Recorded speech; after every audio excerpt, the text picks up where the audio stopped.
there," said Corio. "But it's the latest in military armament." "You amaze the hell out of me, the way you come up with jobs like this," Jordan said. "Are we still meeting my brothers in Nozito after this gun deal?"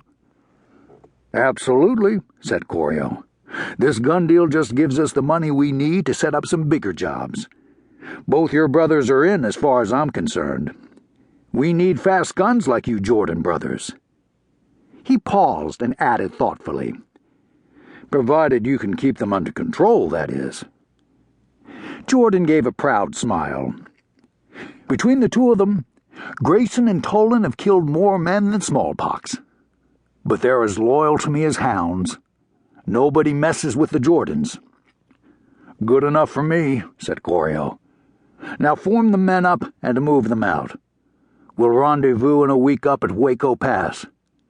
I'm riding on into Old Mex to make sure our buyer is ready and eager to take delivery." As Corio turned his horse, Jordan asked, "I expect you don't want to say why we're hitting the army train all the way up in the Badlands?" "You'll see why when the time comes," Corio said with a tight-lipped smile. "I think you'll like seeing how it's going to happen." He finished turning his horse and rode south along the shallow river's edge. As soon as Corio had ridden out of sight, Jordan smiled to himself. He turned his horse and rode back a few yards to where Willard Dance stood putting out the smoldering campfire with his boot. The rest of the men stood beside their readied horses. They looked on expectantly as Jordan reined his horse down. "I never seen a bunch of men run out of whiskey as quick as this," a red-faced Kansas gunman named Irish Tommy Wade said under his breath.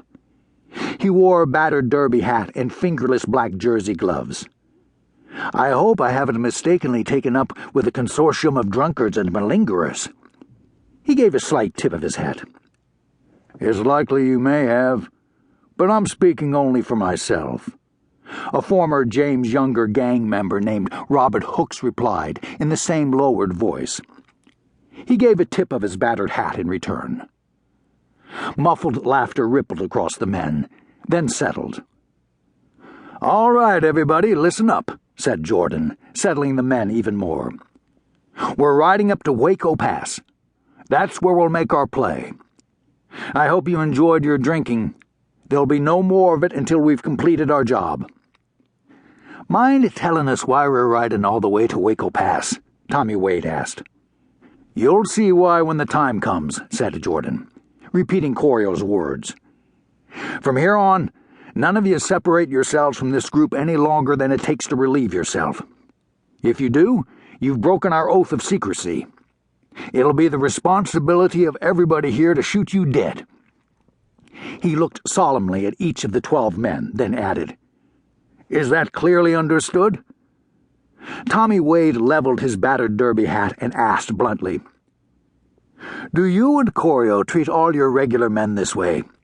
Or is this just aimed at us newcomers?" Jordan turned a glance toward a gunman named Harvey Lamate. "Harv," he said. Lamate took a step away from his horse, his reins still in hand, and said loud enough for all the men to hear him, "I've been riding with Corio's Black River guerrillas since right after the war, when we got started. It's always been this way before a big job." "I'm only making sure I get the gist of things, laddie," Irish Tommy said with a curt nod. "There's no offense intended." "Nor has any offense been taken. Yet," Jordan said in a cool, even voice. Tommy Wade touched a fingerless, jersey-gloved hand to his frayed hat brim. Jordan's eyes stayed riveted on Irish Tommy Wade a moment longer, then moved across the rest of the men. "All of you came into this knowing it's not going to be a quick cash-in-hand job. When this job is over, you're going to have enough money to keep yourselves flush for a long time.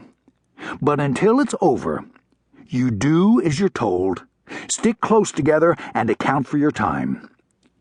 We've got lawmen riding both sides of the border now, hunting down men like us. We play our cards close to our vests." Willard Dance stepped into his saddle. He turned his horse and nudged it closer.